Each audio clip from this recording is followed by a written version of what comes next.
നമസ്കാരം. പ്രഭാത കേരളം ആരംഭിക്കുകയാണ്. എല്ലാവർക്കും നല്ലൊരു ദിനം ആശംസിച്ചുകൊണ്ട് തുടങ്ങുകയാണ്.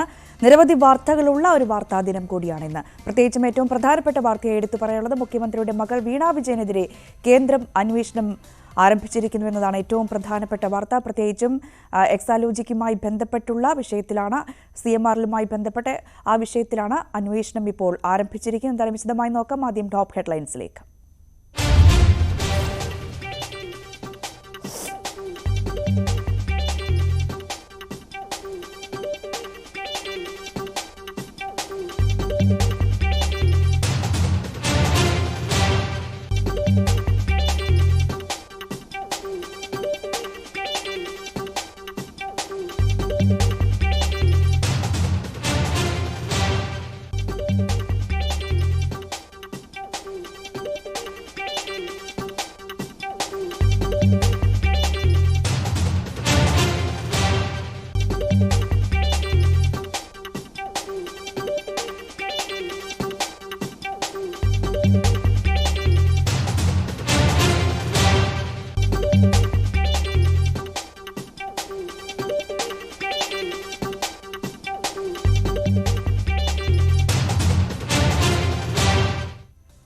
പ്രഭാത കേരളത്തിലേക്ക് വിശദമായി പോകാം. മുഖ്യമന്ത്രിയുടെ മകൾ വീണ വിജയനെതിരെ കേന്ദ്ര അന്വേഷണം.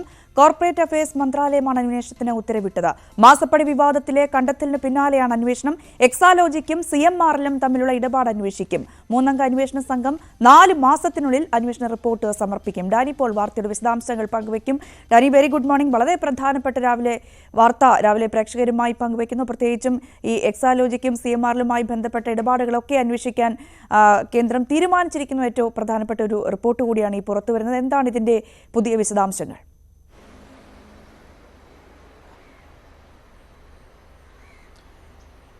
Ranjini, good morning. രഞ്ജിനി, ഈ വാർത്തയിൽ നമുക്കറിയാം, ഈ മാസപ്പടി വിവാദവുമായി ബന്ധപ്പെട്ടുകൊണ്ട് കഴിഞ്ഞ കുറേ നാളുകളായി നിലനിൽക്കുന്ന കാര്യങ്ങളുണ്ട്. കഴിഞ്ഞ കുറേ നാളുകളായി ഹൈക്കോടതിയിലടക്കം അതിന് നടപടികൾ തുടരുന്നുണ്ട്. ഇതിൻ്റെ ഒരു തുടർച്ച എന്നോണമാണ് ഇപ്പോൾ ഒരു നടപടി ഉണ്ടായിരിക്കുന്നത്. കാരണം ഈ മാസപ്പടി വിവാദത്തിൽ CMRലിൻ്റെ CFOയും അതോടൊപ്പം തന്നെ CEOയും എല്ലാം ആദായ നികുതി സെറ്റിൽമെൻറ്റ് ബോർഡിനടക്കം മൊഴി നൽകിയിരുന്നു. ആ മൊഴിയുടെ കൂടി അടിസ്ഥാനത്തിലായിരുന്നു പിന്നീട് ഹൈക്കോടതിയിൽ ചില നടപടികളിലേക്കെല്ലാം തന്നെ കടക്കുകയും ചെയ്തു. അപ്പോൾ ഈ ആദായ നികുതി ബോർഡിൻ്റെ കണ്ടെത്തലുകളുടെ എല്ലാം തന്നെ അടിസ്ഥാനത്തിലാണ് ഇപ്പോൾ തുടർ നടപടികൾ കേന്ദ്ര കോർപ്പറേറ്റ് കാര്യ മന്ത്രാലയത്തിൻ്റെ ഭാഗത്തുനിന്ന് ഉണ്ടായിരിക്കുന്നത്. ഇത് പ്രകാരം വീണ വിജയൻ്റെ എക്സാലോജി കമ്പനിക്കെതിരെയുള്ള ഒരു അന്വേഷണമാണ് പ്രഖ്യാപിച്ചിരിക്കുന്നത്. ഇതിൽ 3-അംഗ സമിതിയാണ്, ഉദ്യോഗസ്ഥരടങ്ങുന്ന 3-അംഗ സംഘമാണ് ഇത് സംബന്ധിച്ച് വിശദമായ രീതിയിലുള്ള അന്വേഷണം നടത്തുന്നത്. കമ്പനിയുടെ പ്രവർത്തനങ്ങൾ മാത്രവുമല്ല, ഇതോടൊപ്പം തന്നെ ബന്ധപ്പെട്ട് ഉയർന്ന വിവാദങ്ങൾ, ഈ കമ്പനിയുടെ പശ്ചാത്തലം, ഇതെല്ലാം സംബന്ധിച്ച വിശദമായ രീതിയിലുള്ള ഒരു അന്വേഷണമാണ് ഉദ്ദേശിക്കുന്നത്. ഈ അന്വേഷണം നടത്തി 4 മാസത്തിനുള്ളിൽ റിപ്പോർട്ട് സമർപ്പിക്കാനാണ് നിർദ്ദേശിക്കപ്പെട്ടിരിക്കുന്നത്. കേന്ദ്ര സർക്കാർ കൂടി, കേന്ദ്ര വകുപ്പുകൾ കൂടി ഇതിനെതിരെ വീണ വിജയന്റെ കമ്പനിക്കെതിരെയുള്ള ഒരു അന്വേഷണത്തിലേക്ക് കടന്നിരിക്കുന്നു എന്നതാണ് ഇതിൽ മനസ്സിലാക്കേണ്ടത്. ഇതിൽ ആദ്യഘട്ടത്തിൽ ഈ വിവാദം ഉയർന്നു വരുമ്പോൾ CMRL ഈ കമ്പനി വീണ വിജയന്റെ കമ്പനിക്കടക്കം മാസപ്പടിയായി തുക നൽകിയിട്ടുണ്ട്. അതായത് ഇല്ലാത്ത പ്രവർത്തനത്തിനാണ് ഇത് നൽകിയിരിക്കുന്നത് എന്നത് സംബന്ധിച്ചുള്ളൊരു വലിയ വിവാദമാണ് ഉയർന്നിരുന്നത്. ഇത് സംബന്ധിച്ചാണ് പിന്നീട് അന്വേഷണം നടത്താനായിട്ട് ആവശ്യപ്പെട്ടുകൊണ്ട് വിജിലൻസ് കോടതിയിൽ ഹർജി നൽകുന്നു. എന്നാൽ വിജിലൻസ് കോടതി ഇത് ആദ്യഘട്ടത്തിൽ തന്നെ ഇത് തള്ളുകയും ചെയ്യുന്നു. വലിയ കൂടുതൽ വിവരങ്ങൾ ഹാജരാക്കാൻ ഹർജിക്കാരനെ കഴിഞ്ഞിട്ടില്ല എന്നതടക്കമുള്ള കാര്യങ്ങൾ ചൂണ്ടിക്കാട്ടിക്കൊണ്ടായിരുന്നു ഈ ഹർജി തള്ളിയിരുന്നത്. അന്ന് പൊതുപ്രവർത്തകനായ, വിവരാവകാശ പ്രവർത്തകനായ ഗിരീഷ് ബാബു ആയിരുന്നു ഹർജി നൽകിയത്. പിന്നീട് ഗിരീഷ് ബാബു മരണപ്പെട്ടു. അപ്പോഴേക്കും ഹർജി ഈ തള്ളിയതിന് ചോദ്യം ചെയ്തുകൊണ്ട് ഹൈക്കോടതിയിൽ എത്തിയിരുന്നു. ഹൈക്കോടതിയിൽ ഈ ഹർജി നിലനിൽക്കെ തന്നെയായിരുന്നു ഗിരീഷ് ബാബുവിൻ്റെ മരണം. തുടർന്ന് ഗിരീഷ് ബാബുവിൻ്റെ കുടുംബം ഈ പരാതിയുമായി മുന്നോട്ട് പോകാനടക്കം താല്പര്യമില്ല എന്ന് ചൂണ്ടിക്കാണിച്ചിരുന്നു. പക്ഷേ കോടതി നടപടികൾ തുടരാൻ തീരുമാനിച്ചിരിക്കുകയായിരുന്നു. ഇതിൻ്റെ അടിസ്ഥാനത്തിൽ കോടതിയിൽ നിന്ന് തന്നെ പിണറായി വിജയനും അതോടൊപ്പം തന്നെ വീണ വിജയനും അടക്കം ഏതാണ്ട് 12ഓളം പേർക്ക് ഈ മാസപ്പടി വിവാദവുമായി ബന്ധപ്പെട്ട് നിൽക്കുന്ന 12ഓളം പേർക്ക് മുൻമന്ത്രിയായ പി കെ കുഞ്ഞാലിക്കുട്ടി, രമേശ് ചെന്നിത്തല തുടങ്ങിയവർ ഉൾപ്പെടെ 12ഓളം പേർക്കാണ് നോട്ടീസ് നൽകാനായിട്ട് ഈ എതിർ കക്ഷികൾ ഇവരുടെ കൂടി വാദം ഇതിൽ കേൾക്കേണ്ടതുണ്ട്, അവർക്ക് കൂടി പറയാനുള്ളത് എന്താണെന്ന് അറിയേണ്ടതുണ്ട് എന്നതടക്കം ചൂണ്ടിക്കാണിച്ചുകൊണ്ട് അവർക്ക് കൂടി നോട്ടീസ് അയക്കാനുള്ള നടപടികളിലേക്കടക്കം ഹൈക്കോടതി ഉത്തരവിട്ടിരുന്നു. ഇതിനുശേഷമാണ് ഇപ്പോൾ മറ്റൊരു രീതിയിലുള്ള ഒരു അന്വേഷണത്തിലേക്ക് ഇപ്പോൾ കടന്നിരിക്കുന്നത്. കേന്ദ്ര സർക്കാരിന്റെ ഭാഗത്തു നിന്നുള്ള ഒരു അന്വേഷണമാണ്. ഈ കാര്യത്തിൽ മാസപ്പടി വിവാദം അടക്കമുള്ള കാര്യത്തിലൂടെ വിവാദമായിരുന്ന എക്സാലോജി കമ്പനിക്കെതിരെയാണ് ഇപ്പോൾ 3 അംഗ ഉദ്യോഗസ്ഥ സമിതി അന്വേഷണം നടത്തുന്നത്. 4 മാസത്തിനുള്ളിൽ ഇത് സംബന്ധിച്ച റിപ്പോർട്ട് സമർപ്പിക്കാനാണ് നിർദ്ദേശിക്കപ്പെട്ടിട്ടുള്ളത്. അതാണ് സാഹചര്യം. 4 മാസത്തിനുള്ളിൽ റിപ്പോർട്ട് സമർപ്പിക്കണമെന്നാണ് ആവശ്യപ്പെട്ടിരിക്കുന്നത്. ഡാനി, ഇതിൽ ഏറ്റവും പ്രധാനപ്പെട്ടതായി കാണേണ്ടത്, നമ്മൾ കുറച്ചുനാൾ മുമ്പ് ഈ മാസപ്പടി വിവാദം വലിയ തോതിൽ ചർച്ചയായ കാര്യങ്ങളൊക്കെ നമ്മൾ കണ്ടതാണ്. മാത്യു കുഴൽനാടൻ വിഷയം ഏറ്റെടുക്കുന്നതും ഈ എക്സാലോജിക്കും CMRലുമായി ഇടപാടിലെ GST, IGST വിവാദങ്ങളൊക്കെ നമ്മൾ കണ്ടതാണ്. അതിനുശേഷം വീണ്ടും ഇതിപ്പോൾ കേന്ദ്ര അന്വേഷണം കൂടി വരുമ്പോൾ വീണ്ടും ഈ ഒരു വിഷയം മാസപ്പടി വിവാദവും മുഖ്യമന്ത്രിയുടെ മകളുമായി ബന്ധപ്പെട്ടുള്ള ഇടപാടുമൊക്കെ കേന്ദ്രീകരിച്ച് വീണ്ടും വാർത്തകൾ സജീവമായി വരുന്ന ഒരു സാഹചര്യത്തിലേക്ക് എത്തുകയാണ്. സ്വാഭാവികമായും വലിയ രാഷ്ട്രീയ ആയുധമൊക്കെയായി മാറാനുള്ള സാധ്യത കൂടി മുന്നിൽ കാണണമല്ലേ?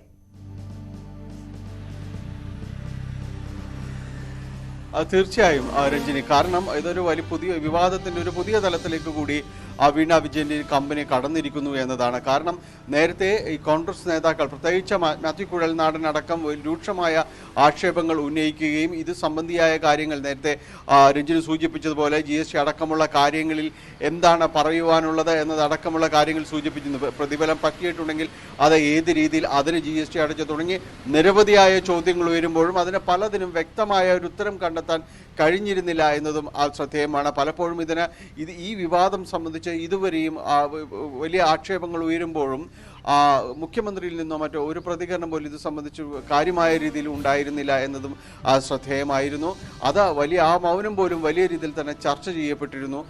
അങ്ങനെ അത് പ്രതിപക്ഷത്തിന്റെ വലിയൊരു ആയുധമായി മാറുന്നു. പിന്നീട് അത് ഹൈക്കോടതിയിലേക്ക് അടക്കം എത്തുമ്പോൾ ഓരോ തവണയും കേസ് പരിഗണിക്കപ്പെടുമ്പോഴും അത് വലിയ രീതിയിലുള്ള ചർച്ചകളിലേക്കെല്ലാം തന്നെ വഴിതെളിച്ചിരുന്നു. ഇപ്പോൾ വീണ്ടും അത് സജീവമായ ചർച്ചയിലേക്ക് വരുന്നു. കേന്ദ്ര സർക്കാരിന്റെ ഭാഗത്തു നിന്ന് അന്വേഷണം ഉണ്ടാകുന്നു. ഇതിൽ ഈ കമ്പനി എങ്ങനെയാണ്, ഈ കമ്പനിക്കെതിരെ വലിയ രീതിയിലുള്ളൊരു ആക്ഷേപങ്ങൾ ഉയരുന്നു. പ്രവർത്തിക്കാത്തൊരു കമ്പനിക്ക് വലിയ രീതിയിൽ പണം പറ്റുന്നു. ഈ പണം കള്ളപ്പണം വെളുപ്പിക്കുന്നതിന് വേണ്ടി പല രീതിയിൽ തന്നെ ഉപയോഗപ്പെടുത്തിയിട്ടുണ്ട്. അത് കൈക്കൂലിയായി നൽകിയതാണ്. അങ്ങനെ പലവിധ ആക്ഷേപങ്ങൾ ഇത് സംബന്ധിയായിട്ട് തന്നെ നിലനിന്നിരുന്നു. അതിനിടയിലാണ് ഇപ്പോൾ ഈ അന്വേഷണം കൂടി വരുന്നത്. തീർച്ചയായും അത് പുതിയൊരു രാഷ്ട്രീയ ആയുധം കൂടിയാകുന്നു. പ്രത്യേകിച്ച് ഇപ്പോഴത്തെ ഒരു രാഷ്ട്രീയ സാഹചര്യത്തിൽ UDFന് കൂടുതൽ കാര്യങ്ങളിലെ കൂടുതൽ ശക്തമായ ഒരു ആരോപണങ്ങൾ ഉന്നയിക്കാൻ പറ്റുന്ന ഒരു രീതിയിലേക്ക് ഇത് കാര്യങ്ങൾ മാറുന്നു. ഇതിന് വ്യക്തമായ രീതിയിലുള്ളൊരു മറുപടികൾ നൽകുന്നില്ല എന്ന ആക്ഷേപം ഒന്നുകൂടി ശക്തിപ്പെടുകയും ചെയ്യുന്നു. 4 മാസത്തിനു ശേഷം സമർപ്പിക്കുന്ന റിപ്പോർട്ട്, അതിനു മുൻപായിട്ട് വിശദമായ രീതിയിൽ തന്നെയുള്ള ഒരു അന്വേഷണം അടക്കമുള്ള കാര്യങ്ങൾ മുഖ്യമന്ത്രിയുടെ മകൾ വീണ വിജയന്റെ കമ്പനിയായ എക്സാലോജിക്ക് നേരിടേണ്ടിയും വരും. അതാണ് സാഹചര്യം. എന്തായാലും ഈ ഹർജി ഹൈക്കോടതിയിൽ നിൽക്കുന്ന ഒരു സാഹചര്യം കൂടിയുണ്ട്. അതിനിടയിലാണ് ഇപ്പോൾ കേന്ദ്ര അന്വേഷണം കൂടി വന്നിരിക്കുന്നത് എന്നാണ് ഏറ്റവും പ്രധാനപ്പെട്ട ഒരു കാര്യം.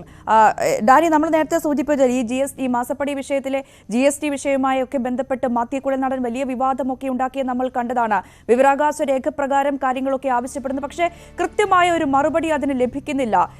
പ്രതിപക്ഷം എന്നാണോ ഈ ആവശ്യം ഉന്നയിച്ച് അതിനൊരു നിശ്ചിത മാസം കഴിഞ്ഞതിന് ശേഷമാണ് ഈ നികുതി അടച്ചിട്ടുണ്ട് എന്ന് ചൂണ്ടിക്കാട്ടിക്കൊണ്ട് ധനവകുപ്പിന്റെ ഭാഗത്ത് നിന്നും ഒരു കത്ത് മാത്യു കുഴൽനാടൻ അടക്കം ലഭിക്കുന്നത്. അതിലെന്നാൽ ഒരു സമയപരിധി എടുത്തു എന്നത് അന്ന് തന്നെ ചർച്ചയായ ഒരു വിഷയം കൂടിയാണ്. പ്രത്യേകിച്ചും എത്ര നികുതി അടച്ചു എന്നതിലും ഒരു വ്യക്തത അന്ന് വന്നിരുന്നില്ല. ഇപ്പോൾ വീണ്ടും ഈ വിഷയം സജീവമായി കേന്ദ്ര അന്വേഷണമൊക്കെ വരുമ്പോൾ പ്രതിപക്ഷം ഇനിയിപ്പോൾ ലോക്സഭാ തെരഞ്ഞെടുപ്പിന് മാസങ്ങൾ മാത്രമേ ഉള്ളൂ, കൃത്യമായ ഒരു രാഷ്ട്രീയ ആയുധമാക്കി ഉയർത്തിക്കൊണ്ടുവരാനുള്ള സാധ്യതയല്ലേ മുന്നിൽ കാണേണ്ടത്?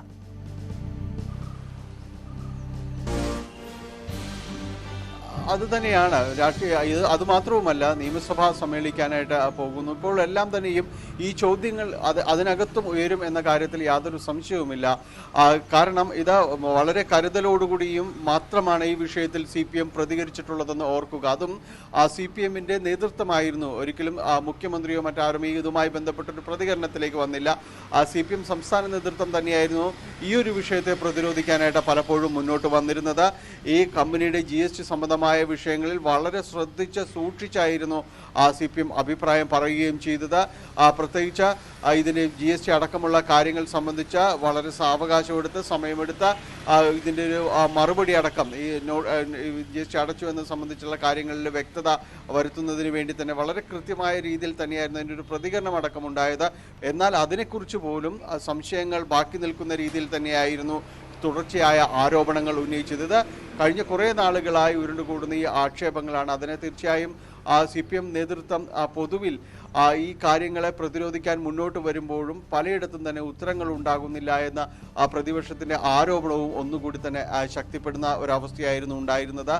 ഇപ്പോൾ ലോക്സഭാ തെരഞ്ഞെടുപ്പ് അടക്കം മുന്നോട്ട് വരുന്നൊരു സാഹചര്യത്തിൽ CPM-നെ പൊതുവിൽ പ്രതിരോധത്തിലേക്ക് കൊണ്ടുവരിക എന്നൊരു കാര്യത്തിന് ആ ഒരു രീതിയിലേക്ക് ആക്ഷേപങ്ങൾ ഉയർത്തിക്കൊണ്ടുവരുന്നതിന് പ്രതിപക്ഷത്തിന് ഇത് ഉപകരിക്കുമെന്ന കാര്യത്തിൽ യാതൊരു സംശയവുമില്ല. കാരണം അത്രമേൽ ആക്ഷേപങ്ങൾ ഇത് സംബന്ധിയായി നേരത്തെ ഉയർന്നിരുന്നു, ചർച്ചകളുണ്ടായിരുന്നു. പ്രതിപക്ഷം ഒന്നടങ്കം പ്രത്യേകിച്ച് കോൺഗ്രസ് വലിയ രീതിയിൽ തന്നെ ഇത് ആരോപണമായി PC വിഷ്ണുനാഥ് ഈ വിഷയത്തിൽ പ്രതികരിക്കാൻ നമ്മളോടൊപ്പമുണ്ട്. ശ്രീ PC വിഷ്ണുനാഥ്, ഇതിലിപ്പോൾ എക്സാലോജിക്കും CMR-ഉം തമ്മിലുള്ള ഇടപാട് അന്വേഷിക്കാനാണ് ഇപ്പോൾ കേന്ദ്ര സംഘത്തിന്റെ നീക്കം. 4 മാസത്തിനുള്ളിൽ റിപ്പോർട്ട് സമർപ്പിക്കണം എന്നടക്കം അവർ പറഞ്ഞു വെക്കുകയാണ്. വീണ്ടും ഈ മാസപ്പടി വിവാദവും CMR-ലും എക്സാലോജിക്കും തമ്മിലുള്ള ഇടപാടുകളും ഒക്കെ സജീവ ചർച്ചകളിലേക്ക് എത്തുകയാണ്. എങ്ങനെയാണ് കോൺഗ്രസ് കാണുന്നത്? ആക്ഷേപമോ ആരോപണമോ അന്വേഷിക്കുന്നതിനപ്പുറത്തേക്ക് ആദ്യം തന്നെ ഈ ഇന്ററിം സെറ്റിൽമെന്റ് ബോർഡിന്റെ തന്നെ ഒരു ജഡ്ജ്മെന്റിൽ ഇപ്പോൾ ഈ പറയപ്പെടുന്ന കാര്യങ്ങൾ വിധിയായി വന്നതാണ്. 1,72,00,000 രൂപ ചെയ്യാത്ത സേവനത്തിന് കൈപ്പറ്റി എന്നുള്ളത്. അത് സംബന്ധിച്ച് ആരോപണത്തിന് വിധേയരായ, ആരോപണമായിരുന്നില്ല, ജഡ്ജ്മെന്റിൽ പറയപ്പെടുന്ന വ്യക്തിത്വങ്ങൾ, എക്സാലോജിക്കിന്റെ ഉടമ, മുഖ്യമന്ത്രിയുടെ മകളടക്കമുള്ളവർ ഒരു വിശദീകരണവും നൽകിയിട്ടില്ല ഇതുവരെ. അതിനുശേഷം അതിനെക്കുറിച്ചുള്ള അന്വേഷണം നടന്നിട്ടുണ്ട്. രജിസ്ട്രാർ ഓഫ് കമ്പനീസ് അവർ നടത്തിയ അന്വേഷണത്തിന്റെ കണ്ടെത്തലിന്റെ അടിസ്ഥാനത്തിലാണ് ഇപ്പോ വീണ്ടും ഈ 3 അംഗ സമിതിയെ അന്വേഷണത്തിന് വെച്ചിട്ടുണ്ട് എന്ന് ഇപ്പോൾ മാധ്യമങ്ങളിൽ നിന്നും രാവിലെ മനസ്സിലാക്കുന്നത്. വളരെ ഗുരുതരമായ കാര്യമാണ്. അപ്പോൾ ഈ ഇന്ററിം സെറ്റിൽമെന്റ് ബോർഡിന്റെ വിധിയിൽ നിന്നും പിന്നെയും മുന്നോട്ട് പോയിട്ടുള്ള ഒരു നിഗമനങ്ങളുടെ അടിസ്ഥാനത്തിൽ നടക്കാൻ പോകുന്ന ഒരു അന്വേഷണമാണ്. വളരെ ഗുരുതരമായ ഒരു വാർത്തയായിട്ടാണ് ഇതിനെ ഞാൻ കാണുന്നത്. ഇനിയിപ്പോൾ വരും ദിവസങ്ങളിൽ 25-ാം തീയതിയോടുകൂടി സഭാ സമ്മേളനമൊക്കെ ആരംഭിക്കാൻ പോവുകയാണ്. ഏത് രീതിയിലായിരിക്കും കോൺഗ്രസ് ഈ വിഷയത്തെ ഉയർത്തിക്കൊണ്ടുവരിക? കഴിഞ്ഞ നിയമസഭാ സമ്മേളനത്തിലും ഈ വിഷയം പ്രതിപക്ഷം ഉയർത്തിക്കൊണ്ടു വന്നിരുന്നു. അതിന് കൃത്യമായ മറുപടി ഗവൺമെന്റിന്റെ ഭാഗത്ത് അന്ന് കിട്ടിയിട്ടില്ല. തീർച്ചയായും ഇത്തവണയും ഇത് ആവർത്തിക്കും. ചോദ്യങ്ങളുണ്ടാകും. ഗവൺമെന്റിന്റെ സമീപനം എന്താണെന്നാണ് മനസ്സിലാക്കേണ്ടത്. കൃത്യമായൊരു മറുപടി ഭരണപക്ഷത്തിന്റെ ഭാഗത്ത് നിന്ന് ഈ വിഷയത്തിൽ പ്രതീക്ഷിക്കുന്നുണ്ട്. പലപ്പോഴും ചോദ്യങ്ങൾക്ക് മുഖ്യമന്ത്രി ഒഴിഞ്ഞു പോകുന്ന സമീപനമാണ് നമ്മൾ കണ്ടിട്ടുള്ളത്. അത് വാർത്താ സമ്മേളനത്തിലായാലും സഭയിലായാലും, പ്രത്യേകിച്ചും AK ബാലനൊക്കെയാണ് ഈ വിഷയത്തിൽ മറുപടി പറഞ്ഞു പോകുന്നത് കണ്ടിട്ടുള്ളത്. അതുകൊണ്ട് ഒരു കൃത്യമായ ഒരു പ്രതികരണം അല്ലെങ്കിൽ അങ്ങനെ ഒരു സംഭവം കോൺഗ്രസ് പ്രതീക്ഷിക്കുന്നുണ്ടോ? ഞങ്ങൾ ആവശ്യപ്പെടും. താങ്കൾ സൂചിപ്പിച്ചതുപോലെ ഇതുവരെ കിട്ടാത്ത ഒരു മറുപടി സർക്കാരിന് ഇനിയും ലഭിക്കുമെന്നുള്ളത് നിയമസഭയൊക്കെ സമ്മേളിക്കുമ്പോൾ നമുക്ക് പ്രതീക്ഷിക്കേണ്ട കാര്യമാണ്, നോക്കേണ്ട കാര്യമാണ്. എങ്ങനെയാണ് ഗവൺമെന്റ് ഇതുവരെയും ഇക്കാര്യത്തിൽ ഒരു മറുപടി കിട്ടിയിട്ടില്ല. സ്വാഭാവികമായും CPM ഈ വിഷയത്തിൽ പ്രതിരോധിക്കുക. ഇനിയിപ്പോൾ ഇലക്ഷന് മാസങ്ങൾ മാത്രമാണ് ബാക്കിയുള്ളത്. അതുകൊണ്ട് കൃത്യമായൊരു രാഷ്ട്രീയ നീക്കമാണ് ഇതിന് പിന്നിൽ എന്ന ഒരു വാദമായിരിക്കുമല്ലോ സ്വാഭാവികമായും CPM ഉയർത്തിക്കാട്ടുക. മറ്റ് കാര്യങ്ങളിൽ പറയുന്നത് പോലെ ഒരു വാദം ഇതിൽ നിലനിൽക്കുമോ സംശയമാണ്. കാരണം കേന്ദ്ര അന്വേഷണ ഏജൻസികളുടെ പക എന്നതിനൊക്കെ അപ്പുറത്തേക്ക് ഈ ഒരു ആദായ നികുതി വകുപ്പിന്റെ ഇന്ററിം സെറ്റിൽമെന്റ് ബോർഡിന്റെ ഒരു ജഡ്ജ്മെന്റിൽ നിന്നാണ് ഇത് ഉത്ഭവിക്കുന്നത്. ഈ ബാക്കി അന്വേഷണങ്ങളൊക്കെ അതാണ് മറ്റ് കാര്യങ്ങളിൽ നിന്നും ഈ കേസിനെ വ്യത്യസ്തമാക്കുന്നത്. യെസ്, എന്തായാലും വളരെയധികം നന്ദി ശ്രീ PC വിഷ്ണുനാഥ് ഈ ഒരു ഘട്ടത്തിൽ പ്രതികരിച്ചതിന്. എന്തായാലും സഭയിലടക്കം കൃത്യമായി ഈ വിഷയം ഉന്നയിക്കുമെന്നാണ് കോൺഗ്രസ് അടക്കം പറഞ്ഞു വെക്കുന്നത്. ഡാനി ഇപ്പോൾ വാർത്തയുടെ വിശദാംശങ്ങൾ പങ്കുവയ്ക്കും. ഡാനി, ഇതിലിപ്പോൾ നമ്മൾ നേരത്തെ സൂചിപ്പിച്ചപോലെ കൃത്യമായ ഒരു മറുപടി CPM നേതൃത്വത്തിന്റെ ഭാഗത്തു നിന്നും ഈ മാസപ്പടി വിവാദം ഉയർന്നതിന് ശേഷം ഉണ്ടായിട്ടില്ല എന്നത് ശ്രദ്ധേയമല്ലേ? പ്രത്യേകിച്ചും സഭയിലായാലും സഭയ്ക്ക് പുറത്തായാലും മാധ്യമങ്ങൾ വാർത്താ സമ്മേളനത്തിലടക്കം മുഖ്യമന്ത്രിയോട് ചോദിക്കുമ്പോൾ അത് ഒഴിഞ്ഞു പോകുന്ന ഒരു സമീപനമാണ് മുഖ്യമന്ത്രിയുടെ ഭാഗത്തുനിന്നും ഉണ്ടായിട്ടുള്ളൂ. പിന്നീട് നമ്മൾ കണ്ടിട്ടുള്ളത് AK ബാലൻ അടക്കമുള്ളവർ ഈ വിഷയത്തിലെത്തി അതിനുള്ളൊരു പ്രതികരണം നൽകുന്നതാണ്. അങ്ങനെ ഇനിയും ഈ വിഷയത്തിൽ കൃത്യമായൊരു, ഇപ്പോൾ കേന്ദ്ര അന്വേഷണം എത്തി നിൽക്കുമ്പോൾ കൃത്യമായൊരു പ്രതികരണം CPM-ന്റെ ഭാഗത്ത് നിന്ന് പ്രതീക്ഷിക്കാമോ?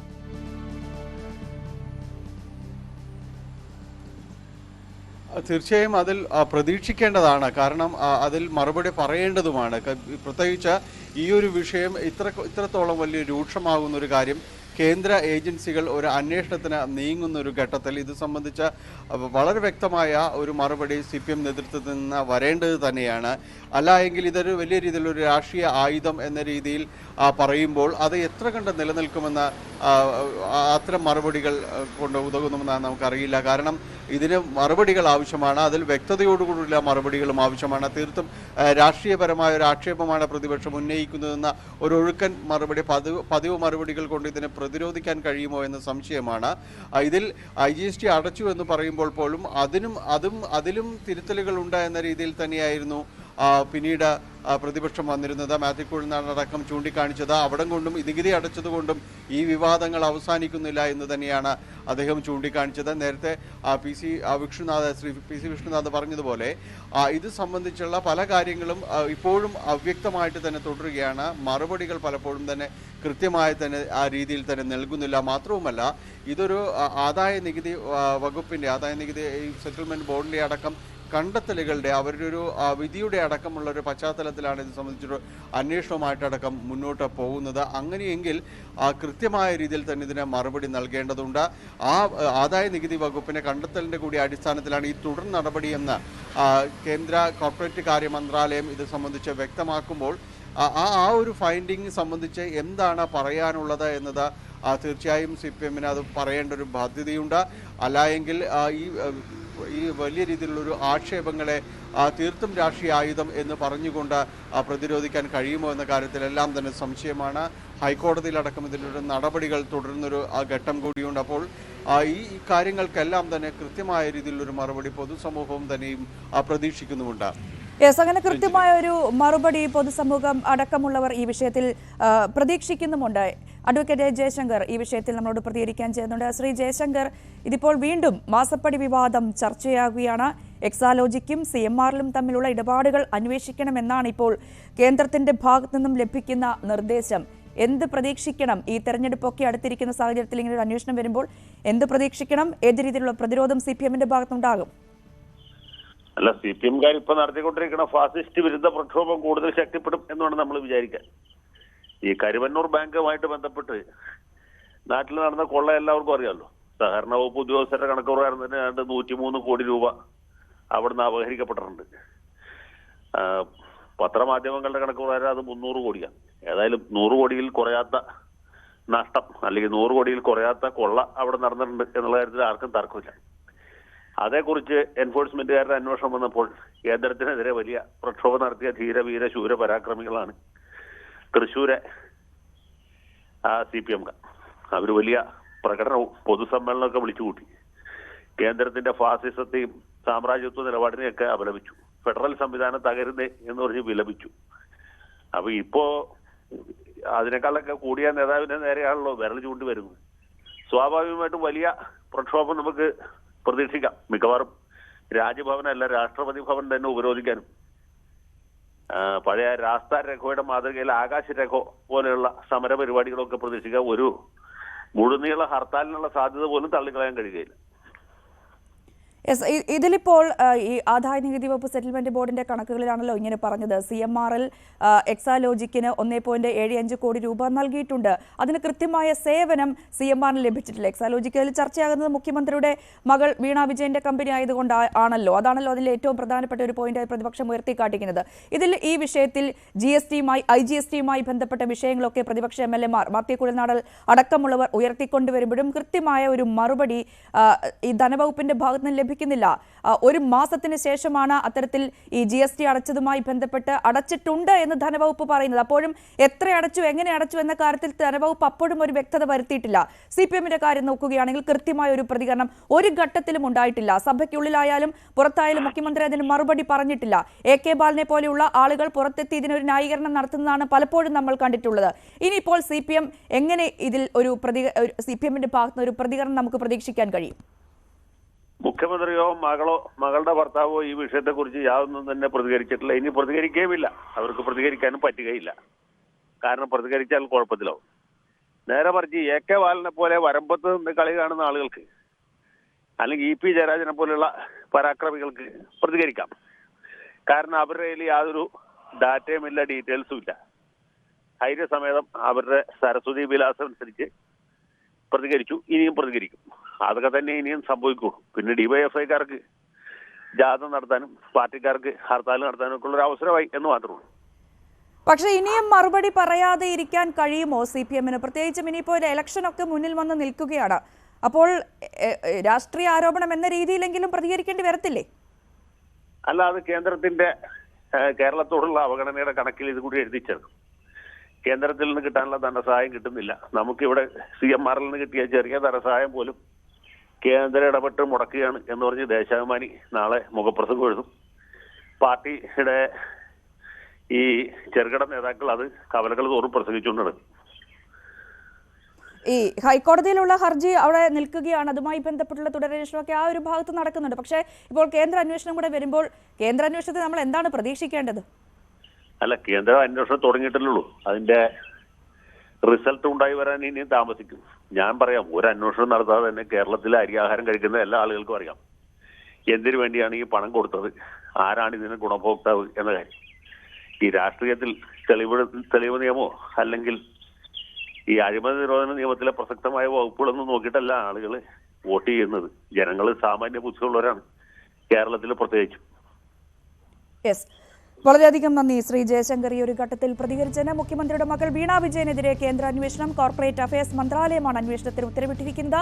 മാസപ്പടി വിവാദത്തിലെ കണ്ടെത്തലിന് പിന്നാലെയാണ് അന്വേഷണം. എക്സാലോജിക്കും CMR-ലും തമ്മിലുള്ള ഇടപാട് അന്വേഷിക്കും. 3-അംഗ അന്വേഷണ സംഘം 4 മാസത്തിനുള്ളിൽ അന്വേഷണ റിപ്പോർട്ട് സമർപ്പിക്കുമെന്നാണ് മനസ്സിലാക്കാൻ സാധിക്കുന്നത്. എന്തായാലും വരും ഈ മണിക്കൂറുകളിൽ ഇത് വലിയ രാഷ്ട്രീയ വിഷയമായി മാറാനുള്ള സാധ്യതയാണ് കാണുന്നത്. പ്രത്യേകിച്ചും പ്രതിപക്ഷം ഇത് രാഷ്ട്രീയ ആയുധമാക്കും.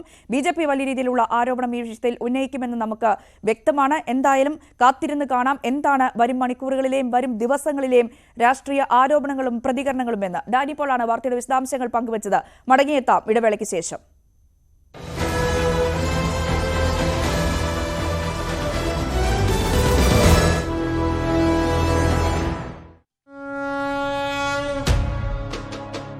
സ്വപ്ന സാഫല്യത്തിനായി രാമജന്മഭൂമി ഒരുങ്ങുന്നു.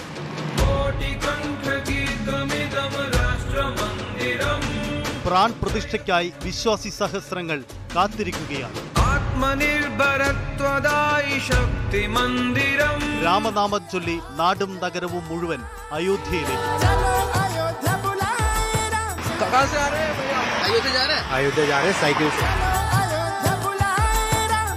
രാമഭജനുകളാൽ മുഖരിതമായ അയോധ്യാപുരിയിൽ നിന്ന് രഞ്ജിത്ത് രാമചന്ദ്രന്റെ റിപ്പോർട്ടുകളും പ്രശാന്ത് മംഗലശ്ശേരിയുടെ ദൃശ്യങ്ങളും. അയോധ്യ മുഴുവൻ ഭക്തിസാന്ദ്രമാണ്. അയോധ്യ പ്രാൺ പ്രതിഷ്ഠ കവറേജ് സമഗ്രമായി ന്യൂസ് 18-ൽ മാത്രം. ന്യൂസ് 18 കേരളം, മലയാളത്തിന്റെ ദേശീയ ചാനൽ.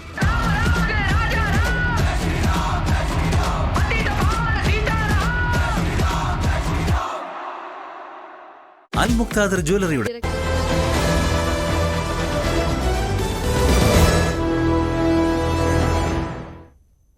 പ്രഭാത കേരളം തുടരുന്നു. മകരവിളക്ക് ഉത്സവവുമായി ബന്ധപ്പെട്ട സുരക്ഷാ ക്രമീകരണങ്ങൾ വിലയിരുത്താൻ സംസ്ഥാന പോലീസ് മേധാവി ഡോക്ടർ ഷേഖ് ദർവേസ് സാഹിബ് ശബരിമല സന്ദർശിക്കും. രാവിലെ 9 മണിക്ക് നിലയ്ക്കലെത്തുന്ന അദ്ദേഹം മുതിർന്ന പോലീസ് ഉദ്യോഗസ്ഥരുടെ യോഗത്തിൽ പങ്കെടുക്കും. തുടർന്ന് പമ്പ, സന്നിധാനം എന്നിവിടങ്ങളിൽ അവലോകന യോഗങ്ങളും ചേരും.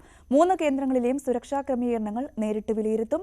അതേസമയം സന്നിധാനത്ത് വിവിധ വകുപ്പുകളുടെ യോഗങ്ങളും ചേരും. സജീവ് സി വാര്യർ ചേർന്നു. സജീവ്, ഇനിയിപ്പോൾ ഒരു ദിവസത്തിന്റെ കാത്തിരിപ്പ് മാത്രമാണ് മകരവിളക്കിനായി ബാക്കിയുള്ളത്. മറ്റന്നാൾ മകരവിളക്കാണ്. സന്നിധാനത്തെ ഒരുക്കങ്ങൾ വിലയിരുത്താൻ DGP അവിടേക്ക് എത്തുന്നു. വിവിധ ഉദ്യോഗസ്ഥരുമായും വകുപ്പുകളുമായൊക്കെ കൂടിയാലോചനകൾ നടത്തുന്നു. എന്താണ് സന്നിധാനത്ത് നിന്ന് രാവിലെ നൽകാനുള്ള വിവരങ്ങൾ? ഭക്തരുടെ ആ ഒരു തിരക്ക് എത്രമാത്രമുണ്ട് ഇപ്പോൾ? രഞ്ജിനി, ശാന്തമായ അന്തരീക്ഷമാണ് സന്നിധാനത്ത് ഇപ്പോഴുള്ളത്. പ്രത്യേകിച്ചും ഇന്നലെ മുതൽ തന്നെ തിരക്കിൽ വലിയ കുറവ് വന്നിട്ടുണ്ട്. അതുകൊണ്ട് തന്നെ പമ്പയിൽ നിന്നുള്ള ഭക്തരുടെ ഒഴുക്ക് കുറഞ്ഞിട്ടുണ്ട്. വരുന്ന ആളുകൾക്ക് സമാധാനമായി ദർശനം നടത്തി തിരിച്ചു പോകാവുന്ന സാഹചര്യമുണ്ട്. എന്നാൽ കൂടുതൽ പേരും ഇവിടെ തന്നെ തങ്ങുന്ന ഒരു സാഹചര്യമുണ്ട്. അതിനാൽ അവർ മകരവിളക്ക് കഴിഞ്ഞ് മകരജ്യോതി ദർശനത്തിന് ശേഷം മാത്രമേ തിരിച്ചു പോകൂ എന്നുള്ളതാണ്. അതിനാൽ 2 ലക്ഷത്തോളം പേരെ അന്നത്തെ ദിവസം സന്നിധാനത്ത് മാത്രം ദർശനത്തിനായി മകരജ്യോതി ദർശനത്തിനായി പ്രതീക്ഷിക്കുന്നുണ്ട് ദേവസ്വം ബോർഡ്. അതിനാൽ അതിനുള്ള ക്രമീകരണങ്ങളാണ് നടക്കുന്നത്.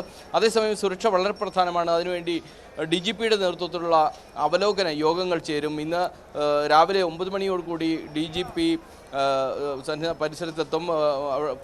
നിലയ്ക്കൽ നിന്ന് അവലോകന യോഗം ചേർന്ന ശേഷം പമ്പയിലും വീണ്ടും ഉന്നതതല യോഗങ്ങൾ ഉണ്ടാകും. അതിനുശേഷമാണ് സന്നിധാനത്തേക്ക് എത്തുക. ഉച്ചയോടുകൂടി DGP സന്നിധാനത്ത് എത്തും, നേരിട്ട് സ്ഥിതിഗതികൾ വിലയിരുത്തും.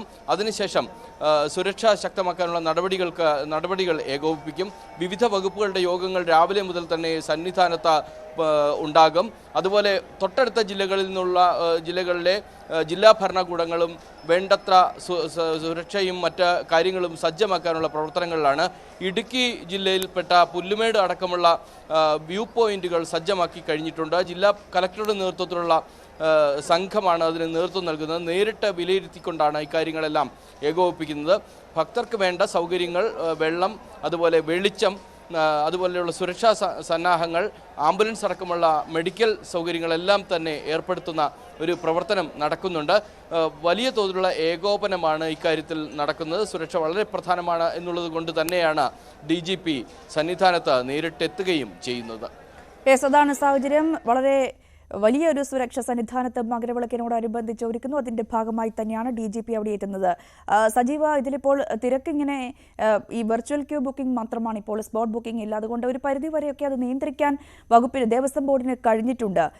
ഇനിയിപ്പോൾ മകരവിളക്കിനോടനുബന്ധിച്ചുള്ള തിരക്ക് അത് ഏത് രീതിയിലാണ് പ്രതീക്ഷിക്കുന്നത്? പ്രത്യേകിച്ചും ഈ സന്നിധാനത്ത് മലചവിട്ടി എത്തിയവർ ഈ മകരവിളക്ക് കണ്ടു മടങ്ങുന്ന ഒരു ശീലം നമ്മൾ നേരത്തെ കണ്ടിട്ടുള്ളതാണ്. അതുകൊണ്ട് തന്നെ അവിടെ എത്തിയവർ പലരും തിരിച്ച് മലയിറങ്ങാൻ സാധ്യതയില്ലതാനും. അതുകൊണ്ട് തന്നെ അതൊക്കെ കണക്കിലെടുത്തുള്ള ഒരു ദേവസ്വം ബോർഡിന്റെ ക്രമീകരണമൊക്കെ എങ്ങനെയാണ്? ഇവിടെ എത്തുന്നതിൽ കൂടുതൽ പേരും ഇവിടെ തന്നെ തങ്ങുന്ന സാഹചര്യമാണ് എന്ന് ദേവസ്വം ബോർഡിന് ബോധ്യമുണ്ട്. പോലീസും ഇക്കാര്യത്തിൽ ബോധവാന്മാരാണ്. അതുകൊണ്ട് തന്നെ 2 ലക്ഷം പേർക്ക് ഇവിടെ നിന്ന് 10 വ്യൂ പോയിന്റുകളിലായി മകരജ്യോതി ദർശനത്തിന് ഒരുക്കങ്ങൾ പൂർത്തിയായിട്ടുണ്ട്. ഈ സന്നിധാനത്തിൻ്റെ ഈ തിരുമുറ്റം, ഇതിന് താഴെയുള്ള പ്രദേശം, അതോടൊപ്പം പാണ്ടിത്താവളം, കൊപ്രാക്കളം തുടങ്ങി 10 കേന്ദ്രങ്ങളാണ് സന്നിധാനത്തും പരിസര പ്രദേശങ്ങളിലും സുരക്ഷ ശക്തമാക്കും. അതോടൊപ്പം ഈ വന്നിരിക്കുന്ന ആളുകൾ പർണശാലകൾ കെട്ടി വിവിധ ഭാഗങ്ങളിലായി താമസിക്കുകയാണ്. അവിടെയെല്ലാം തന്നെ ഭക്ഷണം പാകം ചെയ്യാൻ പാടില്ല എന്ന് കർശനമായി നിർദ്ദേശം നൽകിയിട്ടുണ്ട്. മിക്കവാറും കാടുകൾക്കുള്ളിലൊക്കെയാണ് ആളുകൾ താമസിക്കുന്നത്. ടെന്റ് കെട്ടിയും അതുപോലെ പച്ചിലകൾ കൂട്ടി, ചില്ലകൾ വെട്ടിക്കൂട്ടിയുമൊക്കെയാണ് ടെന്റുകൾ ഒരുക്കുന്നത്. അതിനടിയിലാണ് ആളുകൾ താമസിക്കുന്നത്. 2 ദിവസം തങ്ങേണ്ടതുണ്ട്. അവർക്ക് ആവശ്യമായ വെള്ളവും ഭക്ഷണവും ദേവസ്വം ബോർഡ് എത്തിക്കുന്നുണ്ട്. ഒപ്പം തന്നെ ഫോറസ്റ്റിൻ്റെയും പോലീസിൻ്റെയും വിവിധ ഭാഗങ്ങളിലായി പരിശോധനകൾ തുടരുന്നുണ്ട്. കാരണം കാട്ടുതീ പടരാനുള്ള സാഹചര്യം ഒഴിവാക്കണം, അത്തരത്തിലുള്ള ആശങ്കകൾ ഒഴിവാക്കാനുള്ള നിർദ്ദേശങ്ങൾ നൽകുന്നും ഉണ്ട്.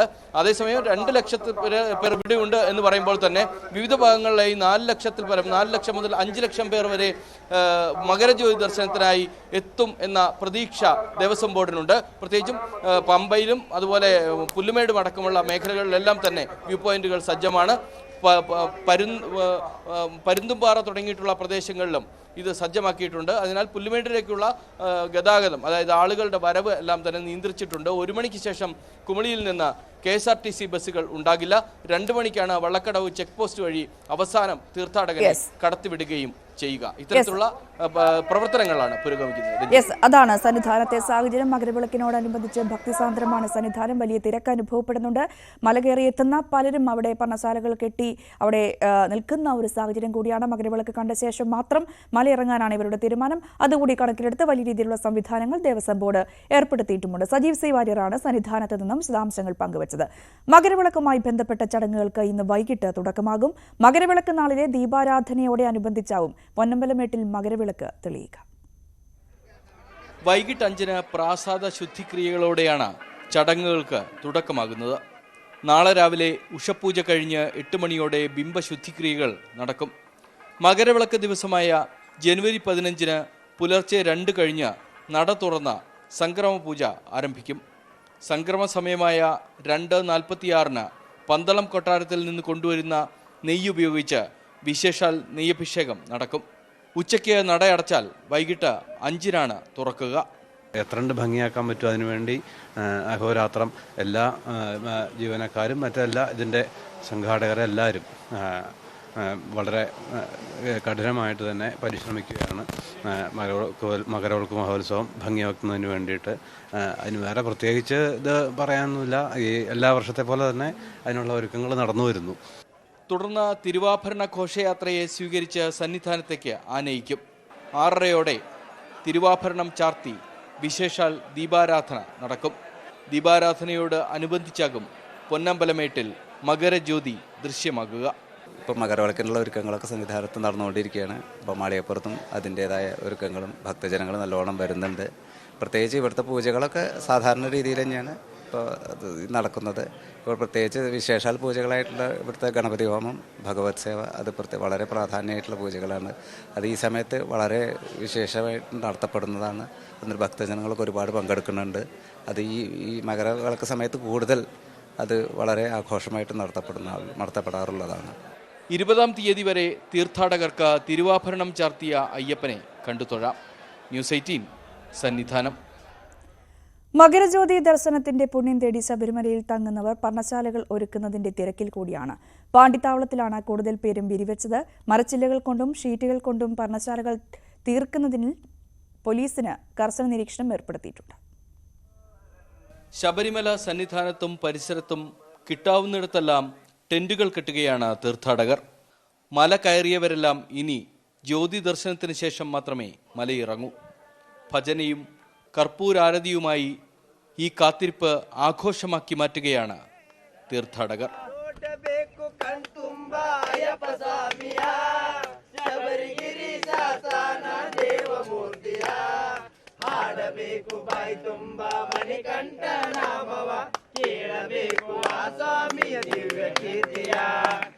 കയ്യിൽ കിട്ടുന്ന കമ്പിയും മരക്കഷണങ്ങളും ഉപയോഗിച്ചാണ് പർണശാലകൾ തീർക്കുന്നത്. ചിലർ ഷീറ്റുകളൊക്കെ കയ്യിൽ കരുതിയിരുന്നു. ഷീറ്റ് കൊണ്ടിട്ടാണ് ഒക്കെ കൊണ്ടു നിലത്ത് കിടക്ക അട്ടപ്പെട്ടിയുണ്ട്. രാത്രിയിലെ തണുപ്പും പകൽ സമയത്തെ കടുത്ത ചൂടും അവഗണിച്ചാണ് പർണശാല ഒരുക്കൽ. ഷീറ്റുകൾ കാറ്റെടുത്താലും വീണ്ടും കെട്ടിമേയും. ഞങ്ങൾ 5-8 ദിവസം ഒക്കെ തങ്ങൽ പതിവുണ്ട്. ഞങ്ങൾ വിളക്കൻ തന്നെയാണ് കൂടുതൽ ഭാഗം വരിക. 5-8 ദിവസം ഇവിടെ തങ്ങും. എന്നിട്ട് പോകും, വിളക്ക് കണ്ടിട്ട് പോകുള്ളൂ. ഈ സ്ഥലം ഞങ്ങൾ ആദ്യം തൊട്ടിട്ട് ഇവിടെ മക്കളായിട്ട് വരുമ്പോൾ ഇവിടെ നിന്നായിരുന്നു. അപ്പം അങ്ങനെ കണ്ടുപിടിച്ചിട്ട് എന്താ. ചില സമയങ്ങളിൽ ഇവിടം ചില ഒത്തുചേരലുകൾക്ക് കൂടി വേദിയായി മാറുന്നുണ്ട്. തിരക്ക് കണക്കിലെടുത്ത പർണശാലകൾ കൂടുതലുള്ള ഇടങ്ങളിൽ ഇടവിട്ടുള്ള സമയങ്ങളിൽ പ്രത്യേക പരിശോധനകളും നടക്കുന്നുണ്ട്. ന്യൂസ് 18 സന്നിധാനം. മകരസംക്രമ നാളിൽ അയ്യപ്പന് ചാർത്താനുള്ള തിരുവാഭരണം വഹിച്ചുകൊണ്ടുള്ള ഘോഷയാത്ര ഉച്ചയ്ക്ക് 1 മണിക്ക് പന്തളത്ത് നിന്നും പുറപ്പെടും. പന്തളം രാജകുടുംബാംഗം അംബിക തമ്പുരാട്ടിയുടെ നിര്യാണത്തെ തുടർന്ന് ചടങ്ങുകൾ ക്രമീകരിച്ച് രാജപ്രതിനിധിയില്ലാതെയാണ് ഘോഷയാത്ര. വിവരങ്ങളുമായി ശശിനാരായണൻ ചേരുന്നുണ്ട്. ശശി, എന്തായാലും തിരുവാഭരണം വഹിച്ചുള്ള ഘോഷയാത്ര ഉച്ചയോടുകൂടി പുറപ്പെടുന്നുണ്ട്. എന്നാൽ രാജകുടുംബ അംഗത്തിന്റെ മരണത്തെ തുടർന്ന് ചില ചടങ്ങുകളൊക്കെ ക്രമീകരിച്ചുള്ള സംവിധാനമാണ് നിലവിലുള്ളത്. എങ്ങനെയാണ് ഇതിന്റെ വിശദാംശങ്ങൾ? രഞ്ജിനി സാധാരണഗതിയിൽ 1 മണിക്കാണ് ഘോഷയാത്ര തന്നെയാണ്.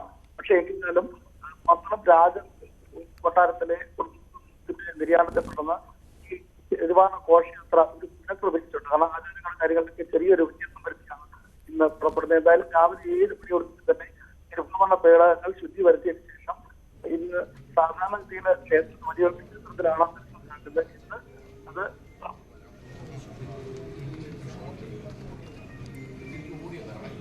തിരുവാഭരണ ഘോഷയാത്ര പന്തളത്ത് നിന്നും ഉച്ചയ്ക്ക് പുറപ്പെടും. അതിനുള്ള ഒരുക്കങ്ങൾ ഇപ്പോൾ അവിടെ പുരോഗമിക്കുകയാണ്. മകരസംക്രമ നാളിൽ തിരുവാഭരണം ചാർത്തിയായിരിക്കും പന്തളത്ത് നിന്ന് കൊണ്ടുവരുന്ന തിരുവാഭരണം ചാർത്തിയായിരിക്കും സന്നിധാനത്ത് പൂജ നടക്കുക. എന്തായാലും ഉച്ചയ്ക്ക് 1 മണിക്ക് പന്തളത്ത് നിന്നും ഘോഷയാത്ര പുറപ്പെടുമെന്നാണ് മനസ്സിലാക്കാൻ സാധിക്കുക. എന്നാൽ ഇത്തവണ ചില പ്രത്യേക സാഹചര്യങ്ങളുണ്ട്. പന്തളം രാജകുടുംബാംഗം അംബികാ തമ്പുരാട്ടിയുടെ നിര്യാണത്തെ തുടർന്ന് ചടങ്ങുകൾ ക്രമീകരിച്ചാണ് ഇത്തവണ ചടങ്ങുകൾ നടക്കുക. രാജപ്രതിനിധി ഇല്ലാതെയാണ് ഇത്തവണ ഘോഷയാത്ര പന്തളത്ത് നിന്നും പുറപ്പെട്ട് സന്നിധാനത്ത് എത്തുന്നത്.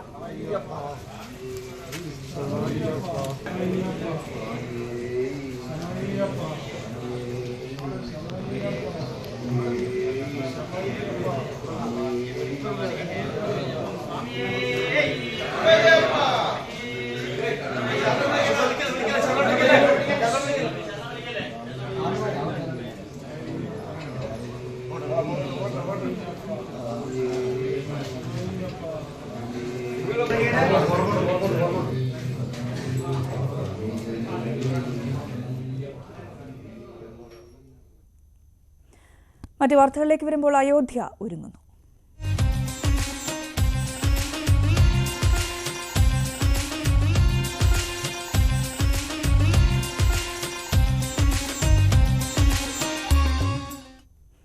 അയോധ്യയുടെ വഴികളെല്ലാം രാമഭക്തരെ കൊണ്ട് നിറഞ്ഞിരിക്കുകയാണ്.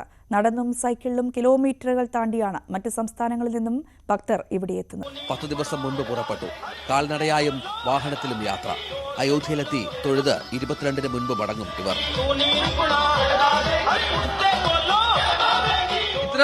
कितना किलोमीटर तूने चल के आया है? हम करीबन अभी 1300 से 1350 किलोमीटर चल के आए हैं. बहुत लोग ऐसा आता है बहुत स्टेट से. हाँ, और बहुत लोग आते हैं और ज्योत का दर्शन करते हैं और सभी ये रथ का भी स्वागत करते हैं.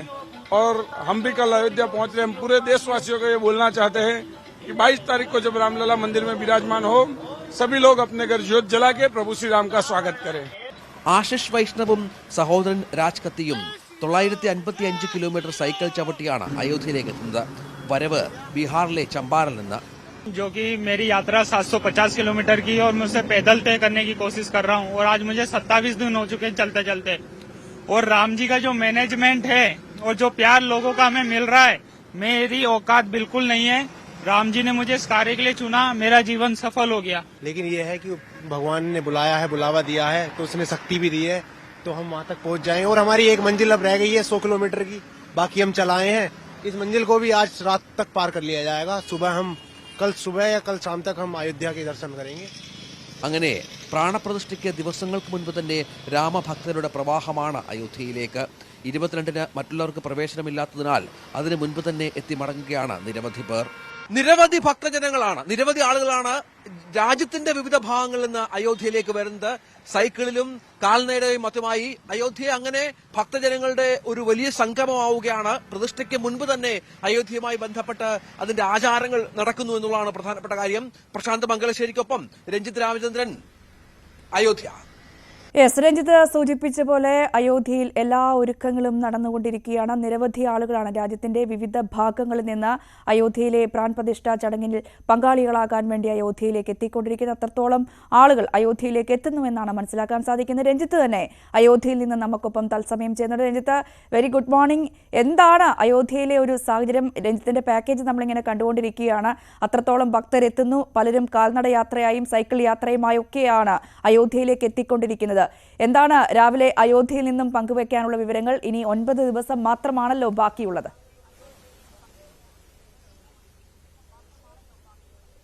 രഞ്ജിനി, അതാണ് വളരെ വലിയ കൊടും തണുപ്പാണ് ഈ അയോധ്യയിലുള്ളത് എന്നുള്ളതാണ്. 7 ഡിഗ്രിയൊക്കെയാണ് തണുപ്പ് രേഖപ്പെടുത്തിയിരിക്കുന്നത്. വലിയ മൂടൽമഞ്ഞുണ്ട്. പക്ഷെ അതൊന്നും ഈ രാമഭക്തരുടെ ഒരു ആവേശത്തെ, അവരുടെ ഒരു ഭക്തി രീതിയെ അത് ബാധിക്കുന്നില്ല ഒട്ടും എന്നുള്ളതാണ്. നമ്മളിപ്പോൾ രാവിലെ 6:30 മണിയായപ്പോൾ ഇവിടെ എത്തിയതാണ്. ഈ 6:30 മണി മുതൽ തന്നെ ഈ ഓരോ വീഥികളിലും ഭക്തരുടെ വലിയ സാന്നിധ്യമാണ്. നമ്മുടെ പ്രശാന്ത് മംഗലശ്ശേരി നൽകുന്ന ദൃശ്യങ്ങളിൽ തന്നെ അത് വളരെ വ്യക്തമാണ്. ഒരുപാട് സംസ്ഥാനങ്ങളിൽ നിന്ന് നിരവധി ആളുകളാണ് ഈ ദർശനത്തിനായി എത്തുന്നത് എന്നുള്ളത് വളരെ പ്രധാനപ്പെട്ട കാര്യമാണ്. ദിവസങ്ങളോടെ ഇവിടെ താമസിച്ച് ഇവർ രാമ ഭഗവാനെ കണ്ടു മടങ്ങുന്ന ഒരു പശ്ചാത്തലം കൂടിയുണ്ട്. നമുക്ക് അവരിലേക്ക് ഒന്ന് പോകാമെന്ന് കരുതുന്നു. ആപ് ലോഗ് കിധർ സെ ആയ ഹൈ ഭയ്യ? नेपाल से वो हिंदी उसका आता है. नेपाल से. अच्छा, कितना दिन हो गया इधर? इधर आए आज हो गया 4 दिन हो गया. 4 दिन हो गया. कैसा लगता है इधर? पूरा एकदम अच्छा है, एकदम रोमांचो है, रोमांटिक है, सब ठीक है. इधर भगवान का दर्शन कर दिया? दर्शन कर दिया. बनारस गए, उसके बाद में गया से बनारस से आए, बनारस इधर अयोध्या पर आए हैं. और इधर पूरा अच्छा चलता है ना? पूरा अच्छा है, एकदम बढ़िया है। आपको कोई कुछ बोलना है? पितरी का उद्धार कर दे। नेपाली बोल ഹിന്ദി മാലൂം നെയ്യേ? അങ്ങനെ രഞ്ജിനി അങ്ങനെ ഒരുപാട് സ്ഥലങ്ങളിൽ നിന്ന്, അതായത് നേപ്പാള്, നമ്മുടെ മറ്റ് രാജ്യങ്ങളിൽ നിന്ന് പോലും ഈ രാമദർശനത്തിനായി ഒരുപാട് ആളുകൾ എത്തുന്നു എന്നുള്ളതാണ്. അവർക്ക് ഈ തണുപ്പും കാലാവസ്ഥയും ദൂരവും ഒന്നും പ്രശ്നമല്ല. കാരണം അത്രത്തോളം ആഗോള പ്രശസ്തമായി കഴിഞ്ഞു നമ്മുടെ ഈ അയോധ്യയിലെ രാമക്ഷേത്രം എന്നുള്ളതാണ്. നമുക്ക് ഈ ദൃശ്യങ്ങളിൽ കാണാം. വലിയ സുരക്ഷാ സംവിധാനങ്ങളും ഒരുക്കി ഇവിടെ ഒരുപാട് തയ്യാറെടുപ്പുകളും നടക്കുന്നുണ്ട്. സാർ एक minute sir sir sir sir sir एक मिनट और मुझे बात कर दीजिए. आपने पहले बात कर दिया ये सुरक्षा के बारे में. बहुत पुलिस लोगों इधर है ना? हाँ, 35,000 के लगभग 35,000 यानी 35,000 पुलिस कर्मी अधिकारी जो है यहाँ सुरक्षा के लिए लगाया गया है और व्यवस्था यहाँ चकाचौंध है. और यहाँ जो है किसी प्रकार का किसी प्रकार का जो है वो नहीं छोड़ा जा रहा कोई और कसर की यहाँ की सुरक्षा व्यवस्था में कोई चूक हो. सारे जो है पूरे यूपी से जो है सुरक्षा की व्यवस्था की गई है. अब तो ये राम क्षेत्र का प्राण प्रतिष्ठा का दिन सामने आ रहा है, इसलिए बहुत लोग आता है, पहले से बहुत लोग आता है ना इधर? हाँ, दर्शनार्थियों की संख्या काफी बढ़ गई है. कितना लोग आएगा एक दिन? एक दिन में लगभग जो है एक पाली में कम से कम 10,000, दूसरे टाइम में कम से कम 12,000, 15 से 20,000, 20,000 से 22,000 पर डे आदमी यहाँ आ रहा है. और आने वाले भविष्य में पर डे कम से कम 50,000 आदमी आने की संभावना है लगभग. और एक कैमरा का भी बहुत सुरक्षा कर दिया इधर पूरा. यहाँ करीब 250 से 300 कैमरे लगा दिए गए हैं प्रत्येक जो है रास्तों में. हर यहाँ से लेकर नया घाट से लेकर बस अड्डा से लेकर के हवाई अड्डे तक, हवाई अड्डे से लेकर रेलवे स्टेशन तक जो है लगा दिए गए हैं. അങ്ങനെ പഴുതടച്ച സുരക്ഷ കൂടി ഒരുക്കിയാണ് ഈ. കാരണം പ്രധാനമന്ത്രി ഇങ്ങോട്ടേക്ക് വരുന്നുണ്ട്.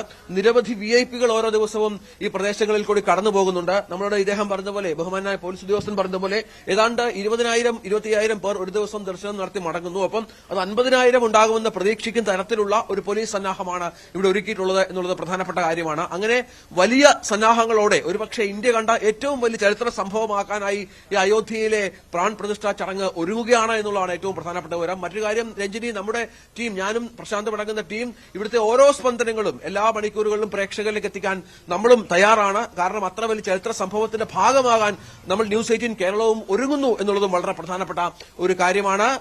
നമുക്ക് ഈ ദർശനം, ഈ നിൽക്കുന്ന പോയിന്റ് കഴിഞ്ഞാൽ തൊട്ടപ്പുറത്തേക്ക് പ്രവേശനമില്ല, ക്യാമറയും മൊബൈലും മറ്റുമായി. അത്രത്തോളം പഴുതടച്ച സുരക്ഷയാണ്. നമുക്ക് ആ ക്ഷേത്രത്തിനുള്ളിൽ കയറണമെങ്കിൽ പ്രത്യേക അനുമതി, അതൊക്കെ വലിയ കടമ്പകൾ കടന്നുള്ള അനുമതി കൂടി ആവശ്യമാണ്. അതൊരു പക്ഷേ ലഭിക്കുമെന്നും പ്രതീക്ഷിക്കുന്നു. അങ്ങനെ വലിയ തോതിൽ ഉള്ള ഒരു ചരിത്രപരമായ ഒരു ചടങ്ങിന് സാക്ഷ്യം വഹിക്കാൻ ഒരുങ്ങുകയാണ് അയോധ്യ. അവിടേക്ക് ലക്ഷക്കണക്കിന് ഭക്തജനങ്ങൾ പ്രവഹിക്കുന്ന പശ്ചാത്തലം കൂടിയുണ്ട്. അങ്ങനെ ഇനി ഇതിന്റെ ഓരോ സ്പന്ദനങ്ങളും, നേരത്തെ പറഞ്ഞതുപോലെ ഇതിന്റെ പല പ്രത്യേകതകളുണ്ട്. നിർമ്മാണ പ്രവർത്തനങ്ങളൊക്കെ നമുക്കറിയാം ഇനിയും ഒരുപാട് പൂർത്തിയാകാനുണ്ട്. കാരണം ഇതിന്റെ ഒരു ഘട്ടം മാത്രം പൂർത്തിയാക്കിയാണ് പ്രാൺ പ്രതിഷ്ഠ നടക്കുക. അതിനുശേഷം 3-4 വർഷങ്ങൾ എടുത്താകും ഒരു പക്ഷേ ഇതിന്റെ പൂർണ്ണമായ നിർമ്മാണ പ്രവർത്തനങ്ങൾ പൂർത്തിയാവുക. ഈ 4 ചുറ്റും നമുക്ക് ഈ ദൃശ്യങ്ങളിൽ കാണുന്നത് പോലെ ഓരോ തരത്തിലുള്ള നിർമ്മാണ പ്രവർത്തനങ്ങളും പുരോഗമിക്കുന്നുണ്ട്. അതൊക്കെ പൂർത്തിയാകേണ്ട പശ്ചാത്തലം കൂടിയുണ്ട്. പക്ഷെ അപ്പോഴും ഈ ചടങ്ങിന്റെ ഗാംഭീര്യം, അതിന്റെ ഒട്ടും തനിമ കുറയ്ക്കാതെ അത് 22 നടക്കും എന്നുള്ളതാണ് ഏറ്റവും പ്രധാനപ്പെട്ട കാര്യം. രഞ്ജിനി, യെസ്, അതാണ് സാഹചര്യം. അയോധ്യയിൽ ഒരുക്കങ്ങൾ അവസാന ഘട്ടത്തിലേക്ക് എത്തുന്നു. പ്രാൺ പ്രതിഷ്ഠ 22-നാണ് നടക്കുക. ഇനി 9 ദിവസം മാത്രമാണ് ബാക്കിയുള്ളത്. നിരവധി ഭക്തർ ഇതിനോടകം തന്നെ അയോധ്യയിലേക്ക് എത്തുന്നു. പലരും കാൽനടയായി, സൈക്കിൾ യാത്രയായി, എല്ലാവരും അങ്ങനെ രാജ്യത്തിന്റെ വിവിധ ഭാഗങ്ങളിൽ നിന്ന്, രാജ്യത്തിന് പുറത്തു നിന്നും അടക്കം ആളുകൾ അയോധ്യയിലേക്ക് എത്തിക്കൊണ്ടിരിക്കുകയാണ്.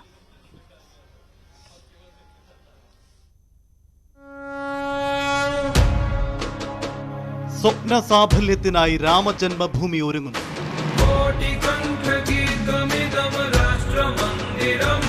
പ്രാൺ പ്രതിഷ്ഠയ്ക്കായി വിശ്വാസി സഹസ്രങ്ങൾ കാത്തിരിക്കുകയാണ്. രാമനാമം ചൊല്ലി നാടും നഗരവും മുഴുവൻ അയോധ്യയിലേക്ക്.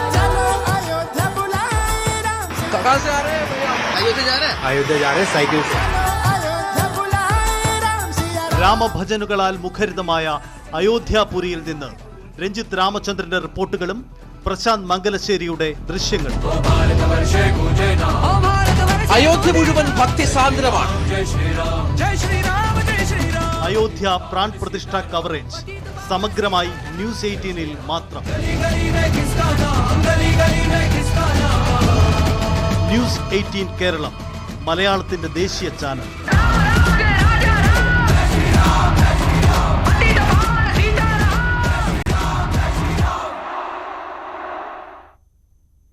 കേരളത്തിലെ രാമക്ഷേത്രങ്ങളിലൂടെ.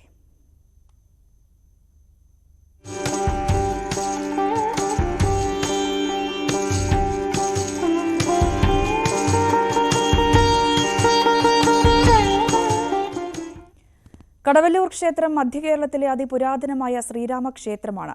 വാസ്തുവിദ്യാ സവിശേഷതകളാൽ നിറഞ്ഞിരിക്കുന്ന ക്ഷേത്രത്തെ പ്രസിദ്ധമാക്കുന്നത് അന്യോന്യമെന്ന വേദപണ്ഡിത മത്സരമാണ്.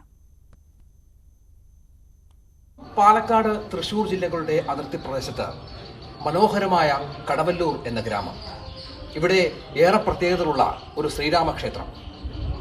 ആർക്കിയോളജിക്കൽ സർവേ ഓഫ് ഇന്ത്യയുടെ കണക്ക് പ്രകാരം 12ാം നൂറ്റാണ്ടിലാണ് ഈ ക്ഷേത്രം സ്ഥാപിക്കപ്പെട്ടത്. ഏറെ പ്രത്യേകതകളുണ്ട് ഈ ക്ഷേത്രത്തിന്.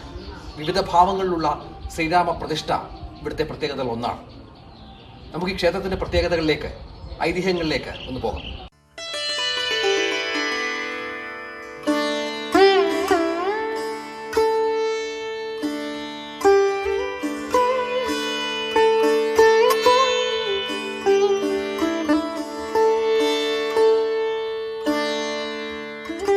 ചതുർബാഹുവായ മഹാവിഷ്ണുവാണ് യഥാർത്ഥത്തിൽ ഈ ക്ഷേത്രത്തിലെ പ്രതിഷ്ഠ. എന്നാൽ മഹാവിഷ്ണുവിന്റെ പ്രസിദ്ധമായ ദശാവതാരങ്ങളിൽ 7ാമത്തേതായ ശ്രീരാമനായാണ് പ്രതിഷ്ഠയെ കണ്ടുവരുന്നത്.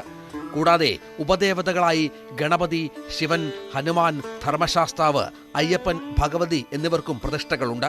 ഈ ക്ഷേത്രത്തിലെ പ്രതിഷ്ഠ നടത്തിയത് പാണ്ഡവരിൽ 2ാമനായ ഭീമസേനന്റെ പുത്രൻ ഘടോൽക്കജനാണെന്നും പറയപ്പെടുന്നു. വാസ്തു സവിശേഷതകൾ, ദാരുശില്പങ്ങൾ ഒക്കെ പ്രത്യേകതകളാണ്. ഒരുപക്ഷെ ക്ഷേത്രക്കുളങ്ങളിൽ ഏറ്റവും വിസ്തൃതമായ ഒന്ന് കടലിലെത്തിയാൽ കാണാം. പ്രതിഷ്ഠയുടെ ഭാവങ്ങൾ ഇവിടുത്തെ രാമവിഗ്രഹത്തെ സവിശേഷമാക്കുന്നു. ഒന്നാമത് ഈ പ്രതിഷ്ഠ ഏതാണ്ട് 6 അടിയിൽ അധികമുണ്ട്. അതായത് അദ്ദേഹത്തിന്റെ പീഠവും പ്രതിഷ്ഠയും കൂടിയിട്ട് 6 അടിയിൽ അധികമുണ്ട്. അത് കാരണം തന്നെ ഒരു ഭക്തന് ഇതിന്റെ പുറത്ത് നിന്നാൽ പോലും, ഗോപുരത്തിന്റെ പുറത്ത് നിന്നാൽ പോലും അദ്ദേഹത്തിനെ കണ്ടു തൊഴാൻ പറ്റും. അതാണ് ആദ്യത്തെ ഒരു സവിശേഷതയായിട്ട് എനിക്ക് തോന്നിയിട്ടുള്ളത്. സാധാരണ രാമക്ഷേത്രങ്ങളിലോ അല്ലെങ്കിൽ സാധാരണ ക്ഷേത്രങ്ങളിലൊന്നും നമുക്ക് ഈ ക്ഷേത്രത്തിനകത്ത് പോയാൽ മാത്രമേ ബിംബത്തിനെ തൊഴാൻ സാധിക്കുള്ളൂ. ഇവിടെ പുറത്തുനിന്നും വൃത്തിയായിട്ട് കാണാൻ പറ്റും. ഇവിടെ ഏറ്റവും കൂടുതൽ ഭക്തർ വരുന്നത് സന്ധ്യയ്ക്കാണ്. കാരണം അദ്ദേഹം ചക്രവർത്തി പദത്തിലിരിക്കുകയാണ്. സന്ധ്യയ്ക്കുള്ള ഭാവമാണ് ദീപാരാധന. തുറന്ന ഭാവം എന്ന് പറഞ്ഞാൽ ചക്രവർത്തി ഭാവമാണ്. എന്ന് പറഞ്ഞാൽ വരുന്നവർക്ക് മുഴുവൻ അവരാവശ്യപ്പെട്ടത് കൊടുക്കാൻ അദ്ദേഹത്തിന് സാധിക്കും.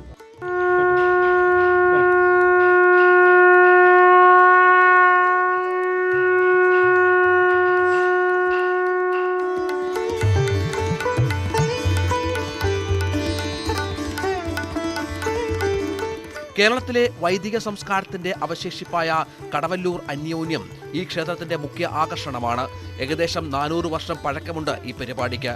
തൃശൂർ, തിരുനാവായ, ബ്രഹ്മസ്വം മഠങ്ങളിലെ വിദ്യാർത്ഥികളാണ് ഈ പരിപാടി നടത്തുന്നത്. ഇന്ത്യ രാജ്യത്ത് ഇതുപോലെ സംസ്കൃതത്തിലൊരു വേദപരീക്ഷ എവിടെയും നടക്കുന്നില്ല.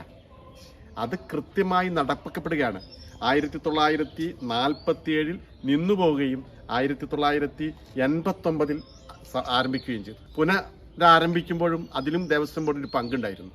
ദേവസ്വം ബോർഡിന്റെ പങ്കെന്ന് പറഞ്ഞാൽ ഒരു ഓഫീസർ ഇവിടെ വരികയും ഇവിടെ നിലച്ചുപോയ ഇത്രയും വലിയ ഒരു സംസ്കൃതിയെക്കുറിച്ച്, ഒരു സംസ്കാരത്തെക്കുറിച്ച് മനസ്സിലാക്കുകയും അത് വീണ്ടും ആവിഷ്കരിക്കുകയും ചെയ്യുക എന്നുള്ള കടമ ദേവസ്വം ബോർഡ് കടമയായിരുന്നു. നിർവഹിക്കപ്പെട്ടു. ഈ വർഷം തന്നെ വളരെ അതിമനോഹരമായിട്ടാണ് ഇവിടുത്തെ അന്യോന്യം നടന്നത്. അന്യോന്യ പരിഷത്ത് അതിന് വളരെ കഠിനാധ്വാനമാണ് ചെയ്തത്. പുരാവസ്തു വകുപ്പ് ക്ഷേത്രം സംരക്ഷിച്ചു വരുന്നു. ഗ്രാമീണ ഭംഗി തികഞ്ഞ കടവല്ലൂർ ഗ്രാമത്തിന് തിലകക്കുറിയായി നിലനിൽക്കുന്ന ഈ ശ്രീരാമക്ഷേത്രത്തെ പഴമയുടെ ഭംഗിയിൽ സംരക്ഷിച്ച് നിർത്താനുള്ള ശ്രമമാണ് ഭരണസമിതി നടത്തിവരുന്നത്.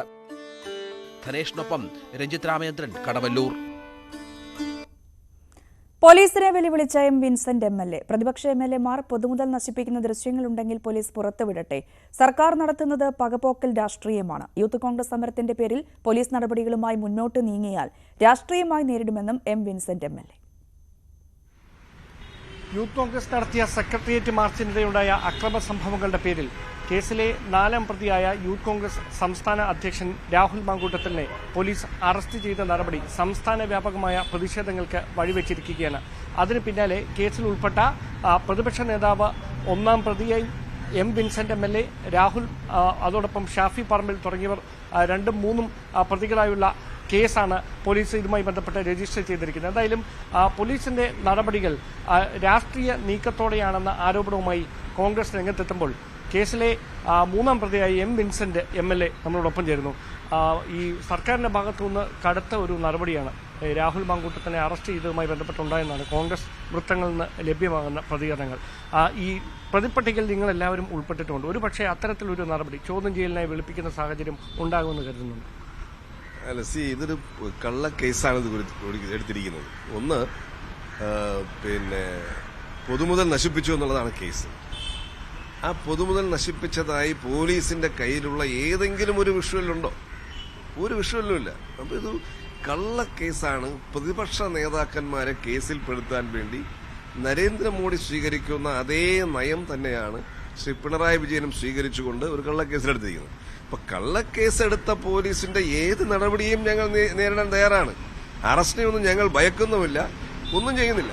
അല്ല, ഈ രാഹുലിന്റെ അറസ്റ്റ് അപ്പോൾ അസ്വാഭാവികമായ ഒരു നടപടിയാണെന്ന് ഉറപ്പിച്ച് പറയുമ്പോൾ അവർക്ക് ദൃശ്യങ്ങൾ കിട്ടിയിട്ടുണ്ട്. ആ തെളിവുകളുടെ അടിസ്ഥാനത്തിലാണ് രാഹുലിനെ അറസ്റ്റ് ചെയ്യുന്ന നടപടിയിലേക്ക് കടന്നതെന്നാണ് സിറ്റി പോലീസ് കമ്മീഷണർ. അങ്ങനെയാണെങ്കിൽ ഞങ്ങളുടെ ദൃശ്യങ്ങൾ ഉണ്ടെങ്കിൽ പുറത്തുവിടട്ടെ പോലീസ് ചാർജ് ചെയ്തിരിക്കുന്ന കേസിൽ പ്രകാരം ഞങ്ങൾ ആ കൃത്യങ്ങൾ ചെയ്തിട്ടുണ്ടെങ്കിൽ ആ ദൃശ്യങ്ങൾ പുറത്തുവിടാൻ ഞാൻ പോലീസിനെ വെല്ലുവിളിക്കുകയാണ്.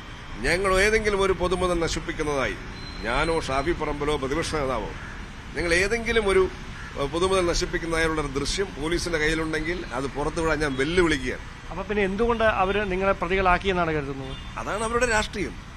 പ്രതിപക്ഷത്തെ ഇല്ലാതാക്കുക എന്നുള്ളത് നരേന്ദ്രമോദിയുടെ നയം. അത് ഇദ്ദേഹം നടപ്പിലാക്കുന്നു. ഇനി നരേന്ദ്രമോദി ആകാൻ ഇനി ഒന്നുമില്ല പിണറായി വിജയന്, ആയിക്കഴിഞ്ഞു. അപ്പൊ സ്വാഭാവികമായി ഇപ്പൊ പോലീസ് അവരുടെ നടപടിയുമായി മുമ്പോട്ട് പോയാൽ മുൻകൂർ ജാമ്യം തേടുന്ന തരത്തിലുള്ള നടപടിയിലേക്ക് ഒരു മുൻകൂർ ജാമ്യത്തിനും പോകുന്നില്ല. ഈ കള്ളക്കേസ് എടുക്കുന്ന പോലീസ് ഏത് നടപടിയും ഞങ്ങൾ നേരിടാൻ തയ്യാറാണ്. അറസ്റ്റെങ്കിൽ അറസ്റ്റ്, എന്ത് വേണമെങ്കിലും നേരിടാൻ തയ്യാറാണ്. പോലീസിന് എന്ത് വേണമെങ്കിലും ചെയ്യാം. പക്ഷെ ഇതിനെല്ലാം കണക്ക് പറയുന്ന ഒരു ദിവസം ഉണ്ടാകുമെന്ന് പിണറായി വിജയനും പോലീസും കരുതിക്കൊള്ളണം. അത്രയും മാത്രമേ ഞങ്ങൾക്ക് പറയാനുള്ളൂ. എന്തായാലും വളരെ നന്ദി, നിലപാട് വ്യക്തമാക്കി. സംസ്ഥാനത്ത് റേഷൻ വിതരണവും സംഭരണവും സ്തംഭിക്കും. റേഷൻ ട്രാൻസ്പോർട്ടേഷൻ കരാറുകാർ അനിശ്ചിതകാല പണിമുടക്ക് പ്രഖ്യാപിച്ചതോടെയാണ് പ്രതിസന്ധിയിലായത്. ഇന്നു മുതൽ പണിമുടക്കായിരിക്കുമെന്ന് റേഷൻ ട്രാൻസ്പോർട്ടേഷൻ കരാറുകാരുടെ സംഘടന അറിയിച്ചു. കുടിശ്ശിക തീർക്കുന്നതിൽ സപ്ലൈകോ വീഴ്ച വരുത്തിയതിനെ തുടർന്നാണ് തീരുമാനം. കുടിശ്ശിക തന്നു തീർക്കാതെ മുന്നോട്ടു പോകാനാവില്ല എന്നും കരാറുകാരുടെ സംഘടന വ്യക്തമാക്കിയിട്ടുണ്ട്. അതിനിടെ അനിശ്ചിതകാല പണിമുടക്ക് ഒത്തുതീർപ്പാക്കാനുള്ള ശ്രമവും ഊർജിതമാണ്. സിറോ മലബാർ സഭ സിനഡ് ഇന്ന് സമാപിക്കും. മേജർ ആർച്ച് ബിഷപ്പായി ചുമതലയേറ്റ മാർ റാഫേൽ തട്ടിലിന്റെ അധ്യക്ഷതയിൽ ചേരുന്ന ആദ്യ സിനഡായിരുന്നു. എറണാകുളം അങ്കമാലി അതിരൂപതയിലെ കുർബാന തർക്കം, അതിരൂപത വിഭജനം തുടങ്ങിയ കാര്യങ്ങളിൽ പ്രാഥമിക ചർച്ചകൾ നടന്നതായാണ് സൂചന. ഏകീകൃത കുർബാന നടത്തിപ്പുമായി ബന്ധപ്പെട്ട് പുതിയ സഭാ അധ്യക്ഷൻ ചുമതലയേറ്റെടുത്തതിനു പിന്നാലെ കടുത്ത നടപടികളിലേക്ക് synod കടന്നേക്കില്ല. Mar Raphael Thattil major arch bishop സ്ഥാനത്തേക്ക് എത്തിയതോടെ ശംഷാബാദ് രൂപതയ്ക്ക് പുതിയ മെത്രാനെയും തീരുമാനിച്ചേക്കും. തദ്ദേശ വകുപ്പിന്റെ തലതിരിഞ്ഞ പരിഷ്കാരം കാരണം നഗരസഭയുടെയും മുനിസിപ്പാലിറ്റികളുടെയും പ്രവർത്തനം അവതാളത്തിൽ. പെർമിറ്റ് നൽകുന്നതിനും നികുതി ഈടാക്കുന്നതിനും അടക്കം ഉപയോഗിച്ചിരുന്ന സോഫ്റ്റ്വെയറുകൾ 15 ദിവസത്തോളമായി നിശ്ചലമാണ്. കെ-സ്മാർട്ട് എന്ന പുതിയ സോഫ്റ്റ്വെയറാണ് തദ്ദേശ സ്ഥാപനങ്ങളിൽ പുതുതായി കൊണ്ടുവന്നത്. ദിവസം 15 കഴിഞ്ഞിട്ടും സോഫ്റ്റ്വെയർ പ്രവർത്തനക്ഷമമല്ല. ഉണ്ടായിരുന്ന സോഫ്റ്റ്വെയറുകൾ ഒഴിവാക്കുകയും ചെയ്തു. വലയുന്നത് പൊതുജനം. പെർമിറ്റും കിട്ടുന്നില്ല, റെസിഡൻസ് സർട്ടിഫിക്കറ്റുകളുമില്ല, ഉദ്യോഗസ്ഥർക്ക് നികുതി പിരിക്കാനുമാകുന്നില്ല. ഓൺലൈൻ നടപടികൾ നിശ്ചലം. ഇതെല്ലാം കൂടി ഒരൊറ്റ കുടക്കീഴിലാക്കിക്കൊണ്ട് കേരള സർക്കാർ പുതിയൊരു സോഫ്റ്റ്വെയർ ഇംപ്ലിമെന്റ് ചെയ്തു. കെ-സ്മാർട്ട് നല്ല സോഫ്റ്റ്വെയർ ആണ്. നമ്മുടെ ആൾ കേരള ബിൽഡിംഗ് ഡിസൈൻ ഓർഗനൈസേഷൻ സ്വാഗതം ചെയ്യുന്നു. അത് നടക്കട്ടെ, സന്തോഷമുണ്ട്. പക്ഷേ അതിൻ്റെ പ്രവർത്തനം കാര്യക്ഷമമായി വരുന്നതും അത് ഓപ്പൺ ചെയ്യുന്നതിന് മുമ്പേ തന്നെ നിലവിലുണ്ടായിരുന്ന ഈ സോഫ്റ്റ്വെയർ എല്ലാം കൂടി ഉടനെ തന്നെ ബ്ലോക്ക് ചെയ്ത് കഴിഞ്ഞപ്പോൾ കേരളത്തിലെ പൊതുജനങ്ങളെല്ലാം ഇപ്പം നെട്ടോട്ടത്തിലാണ്. കാരണം കെട്ടിട നിർമ്മാണ അപേക്ഷ കൊടുക്കാൻ പറ്റുന്നില്ല, കെട്ടിട നികുതി അടയ്ക്കാൻ പറ്റുന്നില്ല, റെസിഡൻസ് സർട്ടിഫിക്കറ്റ് എടുക്കാൻ പറ്റുന്നില്ല. അങ്ങനെ ആകെപ്പാടം മൊത്തത്തിൽ പരിങ്ങലായിരിക്കുകയാണ്. ഇപ്പോൾ സർക്കാർ ഇങ്ങനെ മറ്റ് നിലവിലുള്ള സോഫ്റ്റ്വെയർ ബ്ലോക്ക് ചെയ്ത് കഴിയുമ്പോൾ മറ്റ് പകര സംവിധാനമൊന്നും ചെയ്തിട്ടില്ല. അതിന് പകര സംവിധാനം ചെയ്യാതെ ഇത് ഇത്രയും പെട്ടെന്ന് തന്നെ ബ്ലോക്ക് ചെയ്ത് കഴിഞ്ഞാൽ പൊതുജനങ്ങളുടെ ബുദ്ധിമുട്ട് വളരെ വലുതാണ്. സംസ്ഥാനം കടുത്ത സാമ്പത്തിക ഞെരുക്കത്തിലൂടെ പോകുമ്പോഴാണ് വൻ വരുമാന സാധ്യതയുള്ള തദ്ദേശ വകുപ്പ് തലതിരിഞ്ഞ പ്രവൃത്തി കാണിച്ചത്. 6 കോർപ്പറേഷനുകളിലും 84 മുനിസിപ്പാലിറ്റികളിലും ഇതാണ് സ്ഥിതി. ലോഗിൻ പ്രൊവൈഡ് ചെയ്യുന്നില്ല. ഇതിനകത്ത് ആർക്കും ലോഗിൻ ചെയ്ത് കയറാൻ പറ്റുന്നില്ല. സോഫ്റ്റ്വെയർ ഇപ്പോഴും അത് റെഡി ആയിട്ടില്ല. അതാണ് സത്യം.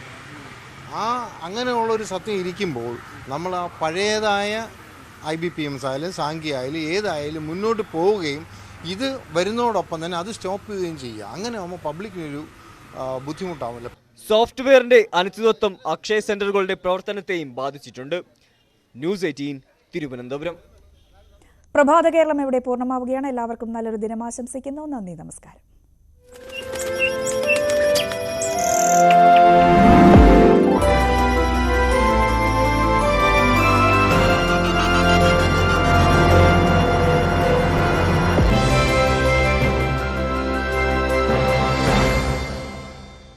ഈ പരിപാടി